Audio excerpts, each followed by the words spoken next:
Good afternoon, everyone. Before we actually get started, Susan is going to do a brief meditation for us to bring us into focus this afternoon and to bring us into the here and now for today. Susan? Welcome, everyone. I'd like to do a quick meditation with a little breathing exercise to help us relax, and then I'll do a short guided visualization. I'm going to ask you to keep your eyes closed. If for some reason that's uncomfortable for you, please just pick a fixed point in front of you and keep your gaze on that. To begin, I'd like you to sit with your feet flat on the floor, palms at the junction of your thighs and your abdomen, palms up. Keep your chin parallel with the floor, and most importantly, keep your back straight. So you may have to move a little bit away from the back of your chair or perhaps get a little closer to it. I'd like you to keep your eyes closed and focus at the tip of your nose. First, just take a slow inhalation in and gently release. And as we move forward with our exhalations, I'd like you to consciously release any tensions of the day, any demands on your time, good, bad, or otherwise. I will keep count as we do measured breathing. I'd like you to inhale very slowly through your nose. Hold your breath. And exhale all concerns, all worries. Again, inhale slowly and gently. Hold your breath. And gently exhale. Again, inhale. Hold your breath. And gently exhale. Now allow your breathing to return to normal and keep your eyes closed. Bring your attention very gently to the point between your eyebrows, just elevating your gaze slightly behind your closed eyelids. I'd like you to visualize yourself floating in space. Millions of miles of stars and planets to your left, to your right, in front of you and behind you. Just allow yourself to feel the safety and the peace and the quiet surrounding you. Release any of the toxins of stress and worry that may be residual after our breathing. And just let it go out into space and feel as if it's disintegrating, disappearing.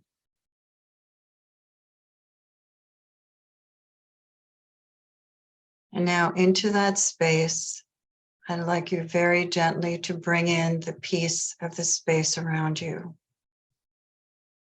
Allow that to fill the space that was taken up with worries or tension. Just allow yourself to sit there and drink in that peace.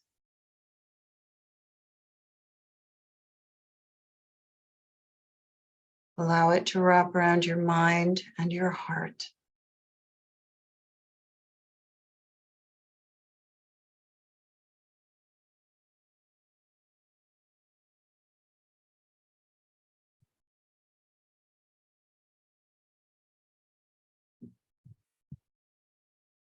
And now very gently return your attention to where you are and very gently open your eyes.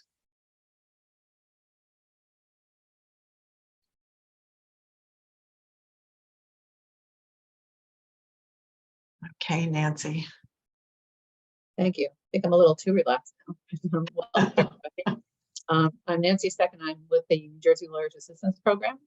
And as most of you, hopefully all of you know, we provide free and confidential services to judges, lawyers, law students, and law graduates throughout New Jersey who may be facing challenges that negatively impact their well-being and functioning in their personal and professional lives. The well-being piece is what we're focusing deeply on this week, and with today's topic of spirituality, opening up that door. We're starting today with a definition of spirituality, just in order to set a foundation and framework for the presentation, because people sometimes get afraid when they hear that word, and that we're actually going to talk about it on a personal level or professional level. But spirituality is a multifaceted concept that refers to the human experience of seeking a deeper connection to something greater than oneself. It can be understood as the pursuit of a deeper understanding of meaning and purpose of life, a feeling of interconnectedness with others and the world around us, a desire for personal growth, transformation, and connection. This connection may be with a higher power, the universe, nature, or one's own inner self. It can also involve ethical and moral values such as compassion, kindness, and gratitude, as well as an appreciation for the beauty and interconnectedness of all things. Spirituality can also involve an exploration of existential questions about the nature of reality, the meaning of life, and the purpose of existence. It can be a source of comfort and guidance in difficult times. It's often associated with religion, but it is not necessarily tied to any specific set of beliefs or practices. It also can be seen as an exploration of the nature of existence beyond the physical realm. Finally, there's a link between science and spirituality. According to the work of Dr. Lisa Miller at Columbia University, and I'm going to paraphrase her here, all of us are born with an innate capacity for spirituality.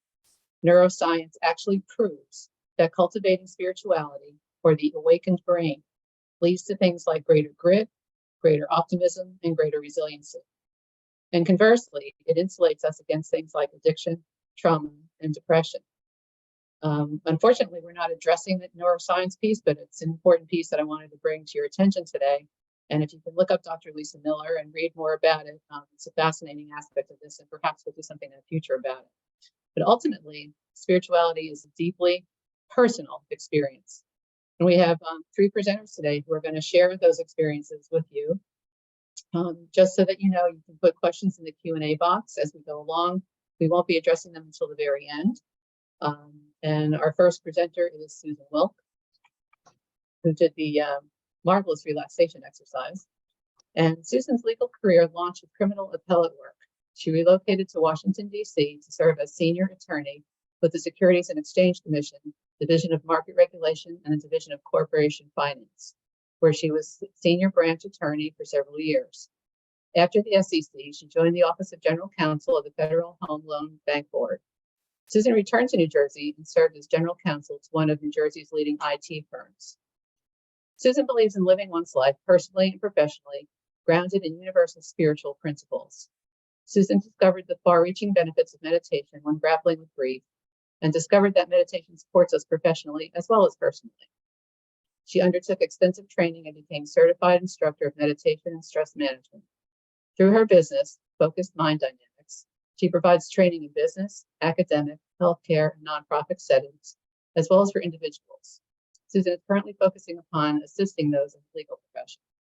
Susan, welcome, and thank you for being here today. Thank you, Nancy, and thank you all for being here with us. And thank you, Nancy, too, for those wonderful definitions of spirituality. I ask that as I go through my remarks, I'll make references to God and the divine, but please keep that broader perspective of spirituality in mind, because I'm approaching those terms and also all spirituality with that type of broadness. I'd like to begin with a quote from Pierre de Chardin. He was a French Jesuit priest and a theologian. He wrote, "We are not human beings having a spiritual experience. We are spiritual beings having a human experience."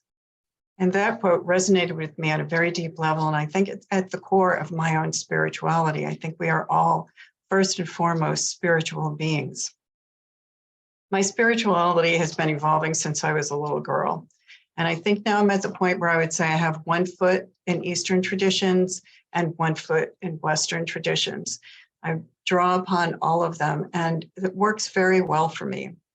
I was raised Catholic by wonderful parents who had a great ecumenical sense about religion. My mom always taught that religion is how you live your life. It's not where you go for an hour on the weekend. And she meant that with tremendous respect for all different religions, but that she wanted to instill in us that it's how you live your life that really counts. I was in Catholic school from kindergarten through 12th grade, and my teachers also reinforced that kind of ecumenical approach. One of the things I remember was my 5th grade teacher, Sister Gilda, who overheard an anti-Semitic remark on the parking lot, stopping all the regular classwork to inform us, in case we weren't aware of it, that Jesus, Mary, and Joseph, and all the apostles were not Catholic, they were Jewish, and that we needed to respect the Jewish faith as we respect our own, and indeed respect all religions. When I was close to 30 years old, I lost my mother very suddenly, and that had a tremendous transformative effect on my life. It was a spiritual crisis for me. It was very, very hard for me to deal with the grief, and I was really angry with God. Someone very dear to me kept telling me to talk to God and let God know how I felt. The gift of that grief, one of the gifts, was that I began to have a personal dialogue with God. God became more personal to me. It deepened my spirituality. Another gift of that grief, as Nancy referenced in my bio, is that it led me to meditation, which has had a transformative effect on my life. It was not only an antidote for grief, but I found a greater sense of spirituality, and it helped me in every aspect of my life. Studying meditation also led me to the teachings of Paramahansa Yogananda, who taught, as Jesus taught us, the kingdom of God is within us. Yogananda also taught that the presence of the divine is in us as children of God. And through the teachings, I learned to go within rather than try to find God outside of us, to go within, connecting with something greater than ourselves. And then when we do that, not only do we increase our spirituality and reach a higher state of consciousness, but it also allows us to be channels of the divine, to be able to spread divine light and love and calm and peace and wisdom, and gives us the power to stand up for things that we believe in. Meditation made such a profound impact upon my life that I began to teach it. So I was teaching meditation by night and practicing law during the day, which led a few of my students to label me a walking oxymoron, which was a moniker that I still treasure to this day. So how does that spirituality come into my professional life as an attorney? A lot of it happened when I started my in-house job. I was the only attorney in the company, and at the time I was learning a lot about meditation. The job was a challenging one as the only attorney, and I also didn't have the support of colleagues around me, which I had known when I was in Washington. I met resistance at times from some senior management and a lot of times from salespeople who resisted having to have contracts to carry on their business. I had to negotiate a lot of complex contracts, often with large corporate customers. We were a small to mid-sized company, and we were dealing with some Fortune 10 companies. Representatives of some of them had the approach that we're bigger than you are, we'll squash you like a bug and go somewhere else. And it was very challenging for me to be able to do that. And what I started to do before these calls or meetings was to meditate a little bit. And I found that not only was I more calm and centered, I was also listening better. I was responding more quickly with proposed resolutions for conflicts. I was able to spot problems a little easier. And one of the other benefits of it was that I saw these people not so much as adversaries, but I saw them as people very similar to me who had jobs like I did, but they were representing different companies. They were on the other side of the fence. And that was almost an unconscious benefit of bringing spirituality into my work. And what I found was not only was I working better, but in these discussions, there was eventually a kind of unspoken level of trust and of mutual respect that hadn't been there before. And that was something I really appreciated. And I'd like to share with you one other thing that one very difficult time at work that brought about real change in bringing spirituality into my work. As I mentioned, we were a publicly held company. We were very widely held. And suddenly we had a 5% shareholder who was communicating with the CEO and asking a lot of questions. And when I looked this person up, I found a history of serial litigation against companies like us. And this was during the recession, that were undervalued, whose business was suffering as many other companies were doing, but he would specifically target companies like us, trying to extort the board for payments to get him to go away, threatening litigation. And all of this fell onto my desk. And I knew that stakes were very high. And if we had to defend against litigation, the costs would drain our financial resources and also other resources devoting energy to this. And I tried to see the divine in this person. And it was really hard. I couldn't do it. I was losing sleep. It was with me every minute of the day, and obviously at night when I couldn't sleep. And then one day I had what I would call, one of those lightning bolt moments when I was walking from the parking lot to the front door, and I had this memory of myself as a little girl going into first grade. And my mom would walk me to school holding my hand, and we'd get to the edge of the playground, and there was a big iron fence. And I would have to let go of her hand and go into the playground and eventually into the school building. And I cried so much the first week of school. I didn't want to be alone without my mom. And what I realized was I was feeling that same way now going into the office building. I really didn't want to go in. I wasn't quite in tears, but it was difficult. And I realized I wasn't taking God into my work the same way I had before. There was no spirituality in it. I was just scared. And I just felt like I had the weight of this on my shoulders. And suddenly I remembered a passage from Isaiah that I had learned long before. And I'll read it to you so I don't get it wrong. For I, the Lord your God, will hold your right hand, saying to you, fear not, I will help you.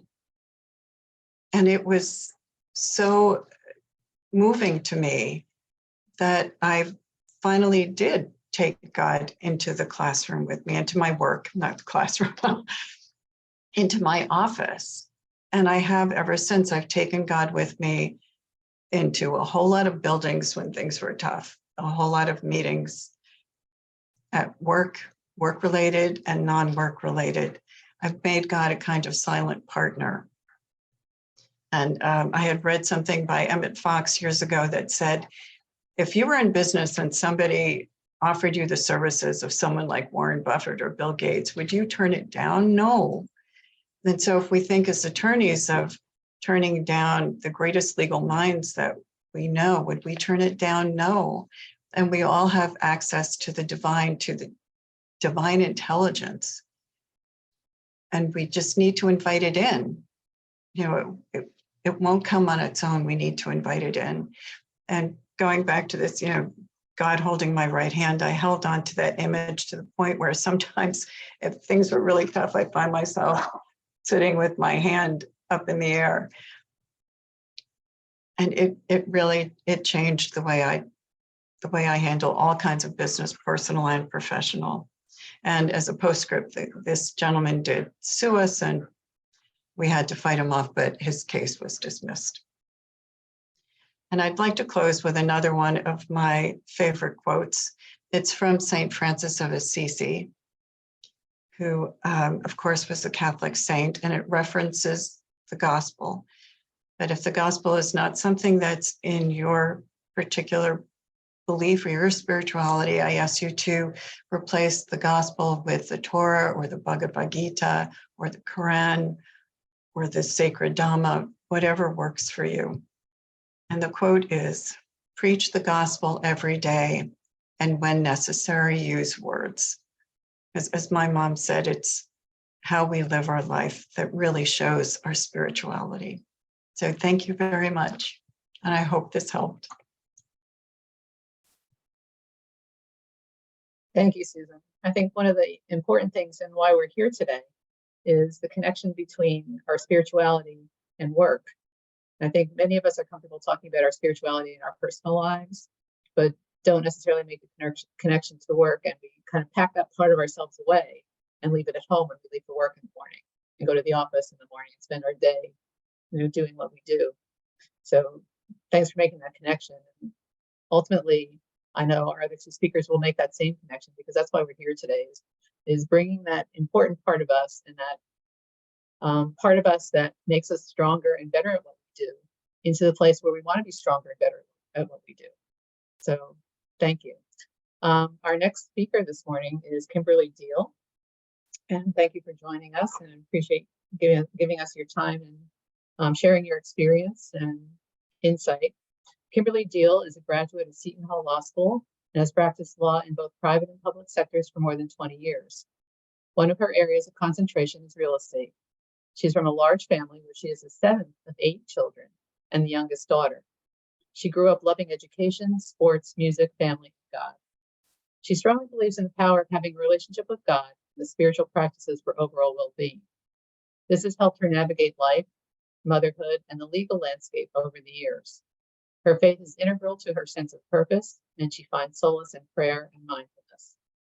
Ms. Deal is the current president of the Association of Black Women Lawyers of New Jersey. As a longstanding member of ABWL, she founded My Sister's Keeper group, which focuses on facilitating a monthly safe space for ABWL members and invitees to share and receive educational information on self-love and self-care in order to lead better and more fulfilling lives. Recently, she was a guest speaker for the Burlington County Bar Association DEI initiative on mental health in the Black community. She was also a panelist at the New Jersey State Bar Association's Women in Leadership Conference in February. Kimberly is a proud mother of 2 daughters who recently graduated college and have launched their careers in tech at top Fortune 50 companies. Kimberly, thank you.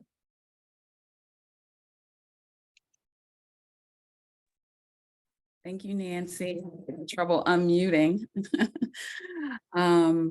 Yeah, thank you all for having me here today. And Nancy, I have a confession. I was fine about being a presenter today until I read your email last night that said that this is going to be on YouTube. So that just gave me, little jitters or what have you. So what I did to help me with the nervousness is I just typed out some of my comments so I can stay on task. Sure. and not go over time. But I'm sure you'll help me with that. Hello, everyone. I'm here to share with you how my relationship with God and spirituality has helped me navigate tough times and my disenchantment with the legal profession at times. As a lawyer who wasn't always treated fairly by the system at work or in the courts, it was my relationship with God that gave me the strength and resilience to persevere and go deep within, to rise like a phoenix in self-love, compassion, and triumph. The legal profession can be challenging, and at times it can be difficult to maintain your sense of dignity and strength. I found myself disenchanted with the system, frustrated by the lack of progress, and struggle to find satisfaction and results from my efforts. But during this time, it was my faith that sustained me and gave me hope for better days ahead. Through prayer, meditation, and reflection, I was able to connect with a deeper meaning and purpose behind my work. I realized that as a lawyer, I knew I had the power to make a real difference in people's lives, to fight for justice and to stand up for what's right. But in my personal life, I faced storms that I had trouble calming alone.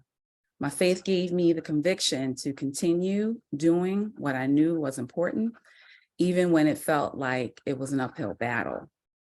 In addition to providing me with the strength and resilience I needed, my relationship with God also gave me the strength to persevere through tough times.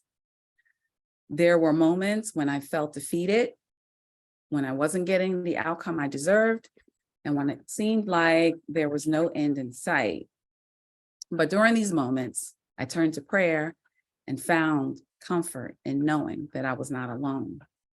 I came to understand that God was with me every step of the way, helping me to navigate the challenges and giving me the courage to keep going.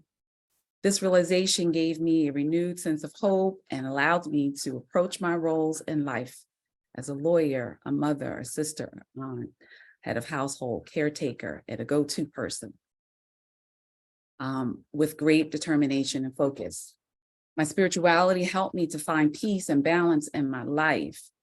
It reminded me that there was more to life than just the law, titles, status, and labor, and that finding fulfillment meant nourishing both my spirit and well-being.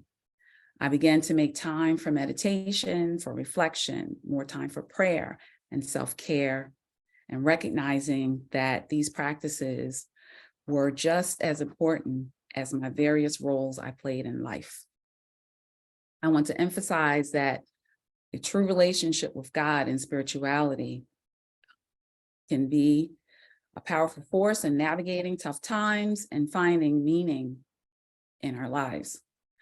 Whether we face professional challenges, personal setbacks, or other obstacles, turning to our faith can give us the strength, resilience, and conviction we need to persevere. By connecting with something greater than ourselves, we can find peace and fulfillment, even in the most challenging of times. With that, I just want to go into a little more detail, if I have time to do that. This takes incredible vulnerability, when you're sharing in this, type of space. It really does. It has a sense of nakedness to it, but I wanted to show up authentic, and hopefully, someone will get something out of my experience. And my definition of spirituality is the pursuit of a deeper understanding of the meaning and purpose of life, as well as an exploration of the nature of existence beyond your physical realm. For me, my spirituality is my relationship with God and the relationship that I have with myself and my inner self. What were my challenges? Well, as Nancy mentioned, I'm from Philadelphia, which I loved growing up in Philadelphia. That was an awesome experience. But I grew up in the inner city from a large family, first generation to go to college and to law school and become a lawyer. One of the things I did suffer from once I became a lawyer was the lack of mentorship. I did have mentors, but as far as the way my life was working out, I didn't have the type of mentorship that I needed. So it was kind of, what do you call it, bushy-tailed, bright-eyed and bushy-tailed, innocent in the world, in the legal profession. I married, I had family, and unfortunately, I had a spouse who was less than supportive. So I ended up divorcing, and I had these two wonderful babies to take care of. So I found myself a lawyer, had a household and caretaker. I had my mother that was, who still is very close to me and was close to me at the time. And again, I was the go-to person. So, and I had a disruptive co-parent as a result of the divorce. So the system that I was in, having to go, to court to get the divorce and a post-judgment court order. Unfortunately, I had a spouse who did not respect the court orders. And so unfortunately, we ended up in court quite a bit. And, I actually needed to be a lawyer to have to deal with that. dealing with somebody who had deep pockets and a lot of time on their hands, and with a vendetta, unfortunately. So I was able to get some great and wonderful court orders because I wasn't in violation of them. But the unfortunate part is the enforcement aspect of it. I didn't have a court system that was supportive in that sense. So great court orders, but no enforcement behind it. So that was quite frustrating. But again, you know, I had my daughters to take care of. I was the head of the household, had a roof to keep over their head and so forth. And also a stressful job at the time. So I had to decide, you know, what it was I was going to do, finding myself in the situation that I was in. So how was I able to overcome? Basically, I made a decision to minimize my engagement with my litigious ex-spouse. And I decided that I was going to accept less stressful opportunities in the legal profession so that I could be present for my family, for my daughters, and be active in their lives, and to be present and not spend a lot of time away from them physically or emotionally. I felt that it was better that I invest in them and allow, you know, other things to fall in place where that was concerned.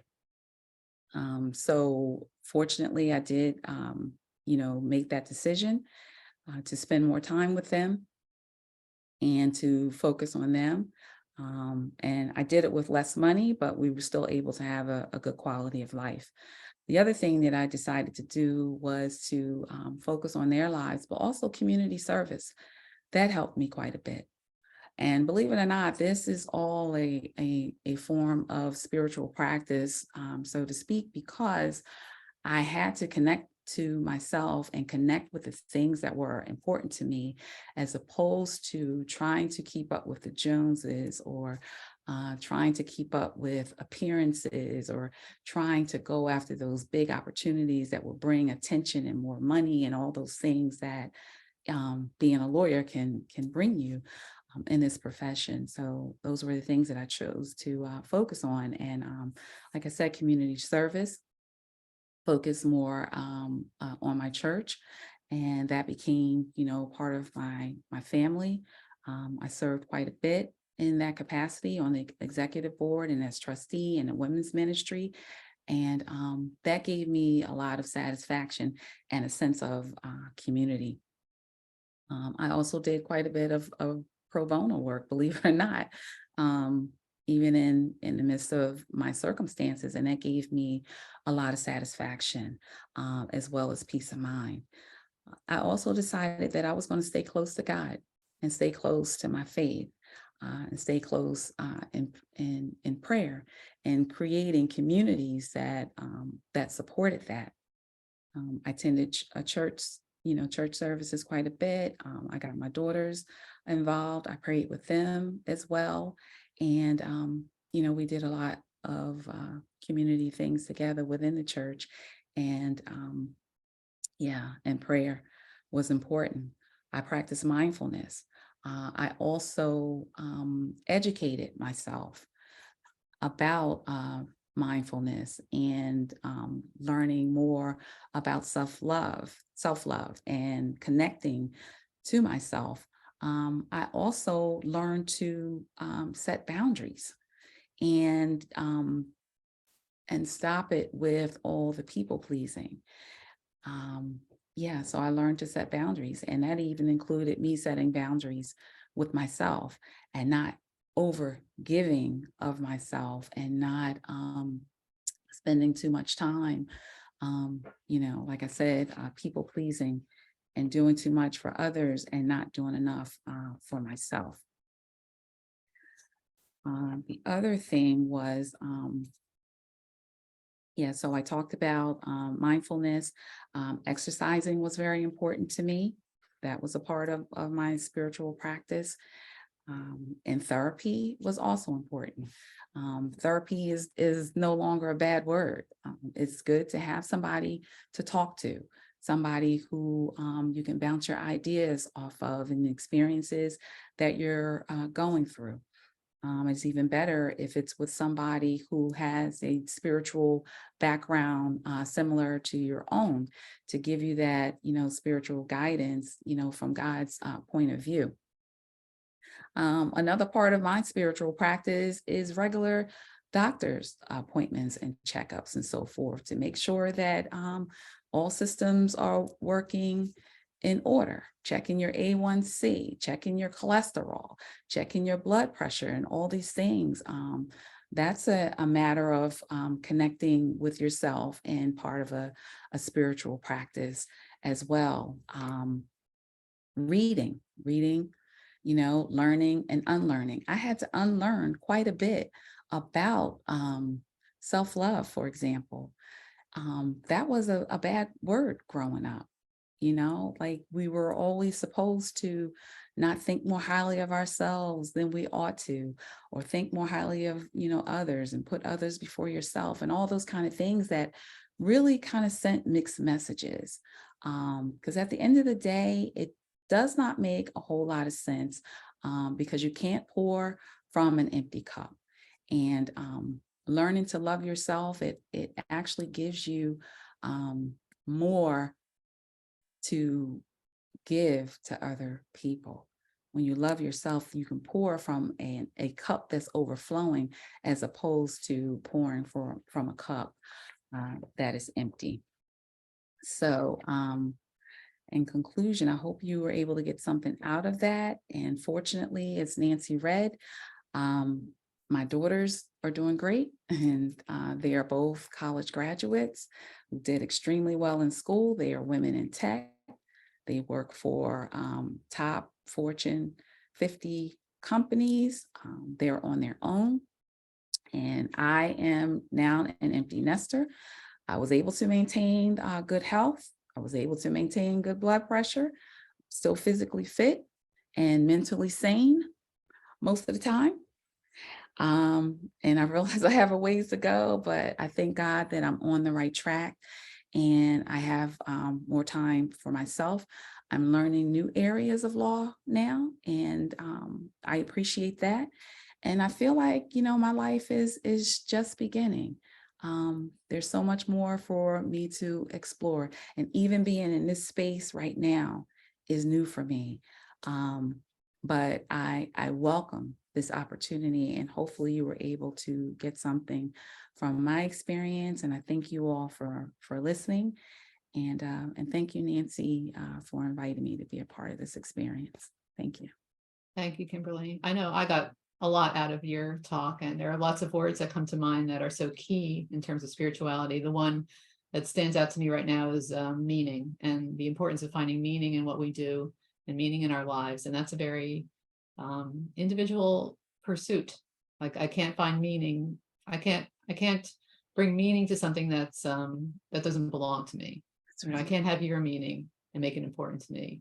And I think we get lost in some of the expectations sometimes. So thank you for coming today and being vulnerable and sharing that vulnerability and wisdom with us. Thank you. Thank you, Nancy. Our third speaker today is Tahira Amatul Wadud, and she is the Executive Director and Chief Legal Officer of the Council on American Islamic Relations in Massachusetts, with 16 years experience in corporate, family, and civil rights law. She was a staff attorney with Community Legal Aid, and she served as a commissioner with the Massachusetts Commission on the Status of Women from 2014 to 2020. Tahira is active in the Western Massachusetts interfaith community and serves on nonprofit executive boards and committees throughout the region. In recognition of her service, she was named a top woman of law by Massachusetts Lawyers Weekly, and in 2021, she received the prestigious Massachusetts Bar Association Community Service Award. She served as the Vice President of the Board of Directors at the Council on American Islamic Relations in Massachusetts from 2016 until being hired as its legal director in 2022. During her tenure, the organization has overseen restructuring and rapid growth. Ms. Amatul Wadud is a graduate of Western New England University School of Law and Elms College. She identifies as an African-American Muslim woman and is a proud mother, married mother of 7. Tahira, welcome, and thank you for being here today. You're very welcome. Thank you. I appreciate the organizers for bringing together such an important discussion. I thank Anna for thinking of me as you all plan this week-long dive into this aspect of wellness. I thank the attendees for also, I think maybe the key word for today is vulnerable or vulnerability. So I thank the attendees for being vulnerable even in their private brain space to entertain this level of a conversation. And I thank our panelists for sharing their deeply personal stories around an aspect of our identities that is deeply personal. So for me, I come at this conversation maybe a little differently than most people, maybe than most Americans, maybe than most lawyers. I come knowing that my identity causes people to make assumptions and presumptions about who I am from a faith perspective, what values I may hold, what my spiritual values may be, because I have the physical markers of being a Muslim woman who wears the hijab. And so when I walk in the world, I feel that there is no place for me to hide what I believe at my core, because those who know anything, and usually what we know about Muslims here in America, or what we think we know, is negative, right? It's negative. There's tropes, there's propaganda, there's people's lived experience with identities that have been assigned to American Muslims and Muslims in general. And I know that I represent for a lot of people all of those often not pleasant things.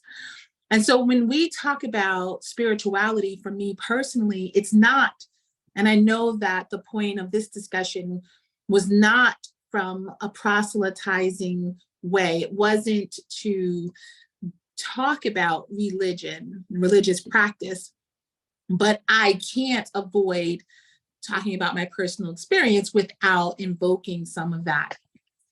Just again, because anybody who's watching has already done so when they looked at my picture and come across the screen. But for me, I went to law school, I went to undergraduate school, I started in my professional career knowing that I was always sort of subliminally responding to anti-Muslim tropes. And we know them. We know that some of the tropes include that Muslims are violent, that Muslims are judgmental, that Muslims will attempt to force their values on you. And so in everything that I did, I had this hyper awareness to not submit to the horrible stereotypes that exist. And when you're in a role as a lawyer where you can influence people's lives, where it may seem easy, if not tempting, to appear to be placing your own values on your clients' lives, I found myself always careful to make sure that I wasn't doing those things. Now, this I don't consider a credit. I don't consider this a good thing. I actually consider it bad. I consider it bad in as much as my identity and my professionalism and the delivery of my service was based on responding to negative anti-Muslim tropes and trying to show that I was the reverse of those things. So that's not a healthy foundation. Nonetheless, to get through what I perceived as a sentiment that runs rampant in the community, it is what I did in order to survive and to maintain what I believed would be professionalism and credibility. Some of my earliest work as a lawyer was in family law. And so there's probably no area more open to having your own values poured onto your clients about whatever those things could be, whether children should have cell phones, whether teenagers should be involved with romantic relationships. And when you're shaping people's family law issues, those are often terms that come into the conversation. What are the rules going to be around romantic partners for children? What about romantic partners for adults? And so what I had to always do was detach my own personal faith system, but that's not hard. Let me just be very clear, because my faith system does not allow or make it easy or appropriate to put my own core values on other people. It's just not a thing. I absolutely do not care what other people are doing romantically, sexually, what substances they're using, what those things have no impact on me personally. And so, no, I would not sit there and counsel a client thinking about it from my perspective. So I was really, really good at that. What I was less good at, and I will share with you all, is that in the course of discharging my responsibilities over the past 16 or 17 years, at times it was very, very, very hard and remains difficult.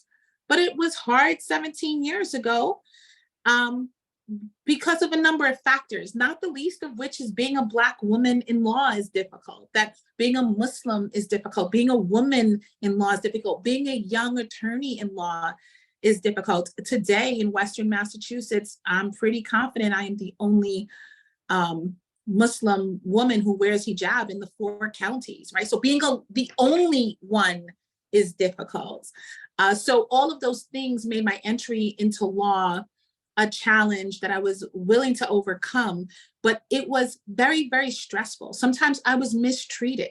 And when you think about, and I'm gonna just generalize, I know that lawyers practice in a whole host of ways, but my practice was largely in litigation. So as I'm walking into courtrooms, the place where power and decision and influence is made, I consider them some of the most toxic, hostile, and venomous places in the world. And that is not by my nature me, but it had to become by my nature me because I had to navigate my client through it. But it also attacked me, meaning that I would walk into those places and I became the C word, the N word, the B word for parties who didn't really appreciate me, right? Who hated me. I don't want anybody to clutch their pearls and say, oh my goodness, how did that happen? This is our world. And the court system and the people in the court system are a part of our world. So I would ask people to refrain from being shocked by such behavior, because we are not shocked that such behavior happens because we see it each and every day. But that when it's targeted towards you individually, there's only but so much a judge can do in terms of issuing sanctions, right? There's so much tattletelling you can do in terms of saying to the judge, guess what? Your litigant just called me in the hallway. And I had to start to develop my own sense of inner strength that relied on my core, strong, spiritual beliefs, not just religious. I want to disconnect the two for a minute. My religious beliefs carried me, but I had to talk more to my spirit and what I believed would quiet my spirit. I had to change how I viewed the other side and looking at us as two spiritual beings and discipline my energy towards people who did not have the best energy and engagement with me. And I'm grateful because my own religious practice gave me one thing, and it also informed what my spiritual practice needed to be. And I had become a master at compartmentalizing my religious and spiritual identity from my identity as a lawyer, that I actually had to make intentions to bring them back for me to be able to survive the hostile, venomous, unfriendly place in which justice would be served often from my clients by and through me. And so what I want to say to those who practice a faith that may be a minority faith, or a faith that ends up being so visually obvious, and for those who practice no faith, right? For those who practice no faith, for all of those individuals that I just described, we still have our spirit that needs tending to, that needs nurturing, that needs growth. And I appreciate what Susan had said earlier, and that we are humans having a spiritual, or we're spiritual beings having a human experience. And when we think about vulnerability, the big bad lawyer that you may be, healthy and comprehensively well, including your physical, including your financial, including your social, including your brain power and your intellectual, what happens here in your spirit is just as important to preserve. And I would ask that people give themselves permission to tap into that, to grow it, and to be unapologetic about preserving it. I waited too long to give myself permission in that way. But after 16 or 17 years, you do develop experience, life experience, credibility. Some of that negativity tones itself down because we're all familiar. We become more familiar with one another.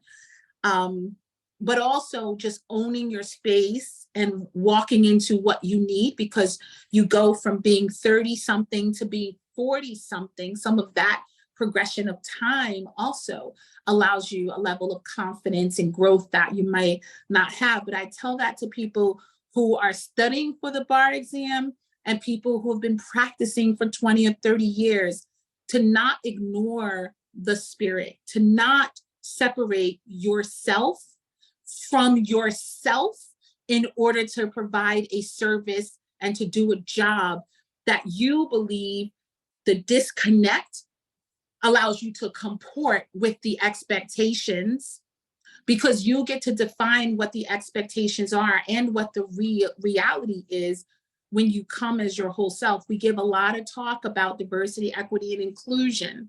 And so walk into all of that, including who you truly are, is not disconnected from the work that you do, what that looks like, and what people's prejudices, implicit and explicit biases are. It will be okay. It will be okay. I don't know where I am in terms of time.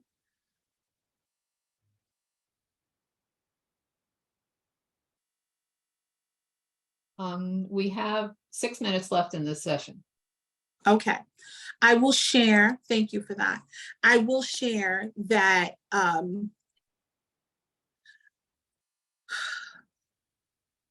so during the pandemic, when we were largely on Zoom, when court was on Zoom, I became extremely efficient, right? Like, and maybe other people have had this experience, but our court was extremely efficient. So you get on, you had a 9 o'clock hearing, and chances are you were off by 9:20. And my clients would often come to my office here where I am, and we would do our cases. And because of that, honestly, I was able to double my caseload quite comfortably, because just the efficiency of the way things were moving. It wasn't perfect, but it served the model of how I was practicing at that time. Why do I tell you that? I just tell you that as a side note. But let me tell you something else as a side note.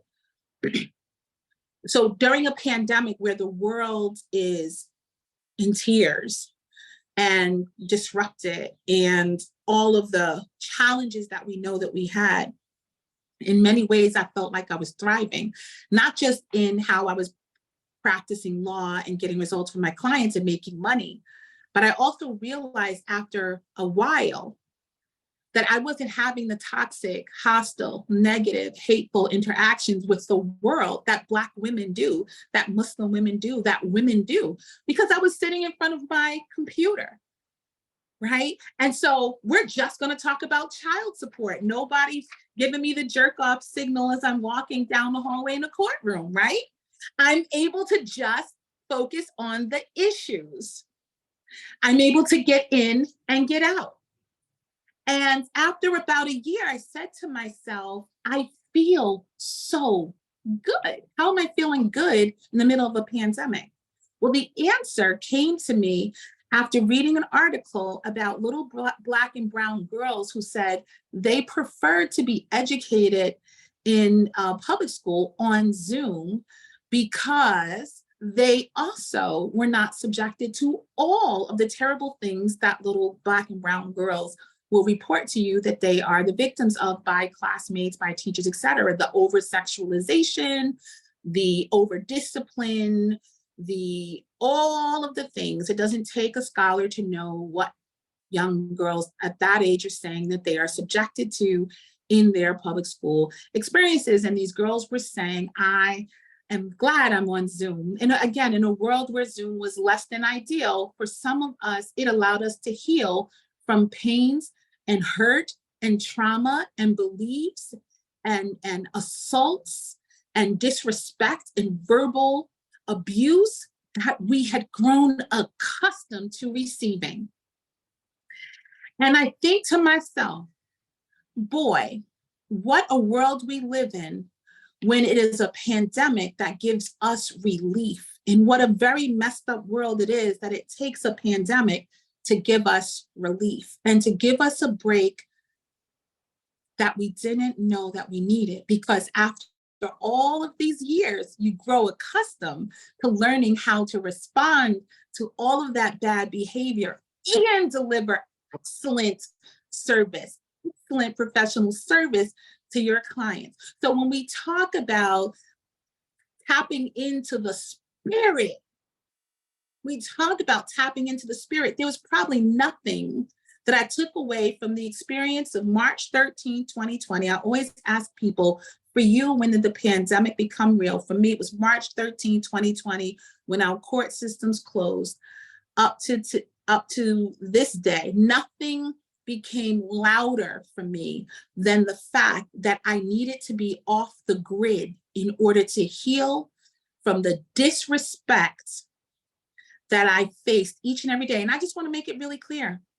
I want to make something explicitly clear. The things of which I speak, if you were in with me today, if you come with me to court tomorrow, you're gonna see basic engagement. You're not gonna see anything wild or anything crazy.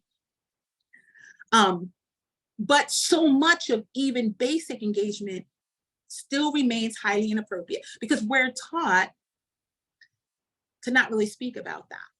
We're taught to just kind of be quiet.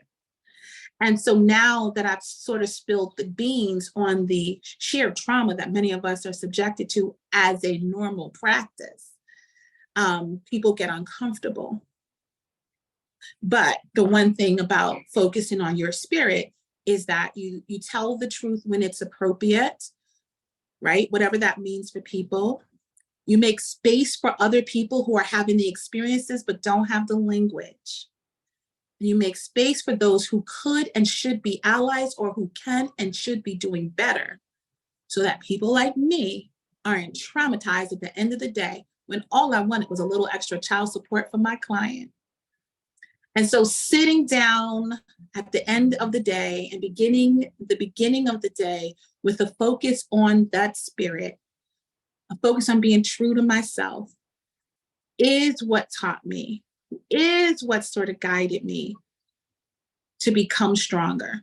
And it is also what gives me the courage to sit here in front of people that I do not know, creating a record on YouTube that'll last forever, hoping that others who will hear this will say, it's not going to take me 15 years in order to be aware enough brave enough, courageous enough, or feel supported enough to tap into my inner humanity, my inner spirit, and also to stand up for myself, stand up for other people, and stand with other people when we see that practices that are harmful are normal. Because all of the things that I just shared with you about these interactions that I've had with some lawyers and with some litigators, all had witnesses who remained silent. I'm going to jump in here and grab an extra minute if I can. Thank you, Tahira. There are a couple of questions, and one I think you already answered that was directed at you about bringing your spirituality and religion into your practice. I think we just heard a good deal of that. And very quickly, Kimberly, thank you for your vulnerability and sharing your story. What tips do you have in balancing both motherhood and being a lawyer as a single parent? Our profession is unforgiving as it is. Any tips? What tips do I have for single parents? Right. Prioritize your family, prioritize your children. You get one shot at it. And that's what's going to make the difference in the end. Prioritize them and prioritize your sanity, and let all of that other stuff come second and third. Yeah. And of course, prioritize your relationship with God, because he's going to guide you and show you which way to go if you allow yourself to be directed by him. Thank you. And we had one question for Susan, and that was just about defining mindfulness and giving some examples. That's kind of a broad question. Well, I would define, and mindfulness is just one form of meditation. So I would say that it's really directing our attention inward to connect with our highest consciousness, to connect with our highest potential, to connect with whatever we conceive or perceive the divine to be. That is what reaches across mindfulness, and to calm ourselves, to connect with, as I said, our highest potential in everything that we do. And an example, I'm not sure what kind of example is requested. So